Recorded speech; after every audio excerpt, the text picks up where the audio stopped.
او بیا موږ تمنا د څه کوو د جنت جنت خو وروره میلاویږي په عبادت موږ صرف عبادت څه ته ویلی 5 وخته مونځ کوه دې ته موږ عبادت ویل روژه نیسه دې ته موږ عبادت ویلی حج وکړه عمره وکړه دې ته موږ عبادت ویلی قرآن تلاوت وکړه جې 2 ختمونه مې وکړه بهتره خبره ده دا عملونه هم فرض دي دا پکې خو د دې سره د معاشرې اصولو د معاشرې په اصولو کې مونږ ټول په زیرو کې روان دي تا په کور کې ډیجې لګولې بل مسلمان د نه په عذاب دی حجر اسود به نه ښکولی چې بل مسلمان ته تکلیف وي ښکلول یې سنت دی خو نه به ښکولی ستا نه بل مسلمان ګاونډي په اور کې ولاړ دی او دغه مسلمان دومره بې حسه بیا پرېوځي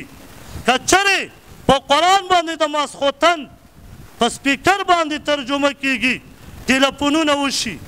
راشي میټینګونه راغون شي هو مونږ خبرونه ګورو زمونږ بیمار په کور کې پروت دی قرآن وایي او که 10 ورځې کور سه ډمخانې ډموه دومره غیرت پکې نه چې ورته ورشي ورته وایي چې بند کا زما په کور کې مریض پروت دی دا وله په کټ کې ګډېږي بیمار پروت دی مسلمان دومره پرېوت او د دې بعضې خلک وایي دا ناجایز دی دا حرام دی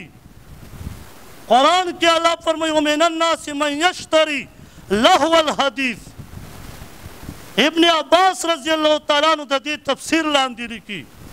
چې ګانې بجانې د دې آیات نه مراد ګانې بجانې دي د قرآن په آیات چې کله په یو شي را نازل شي هغه حرامیږي په دې قرآن دا حرامې دي ګانې بجانې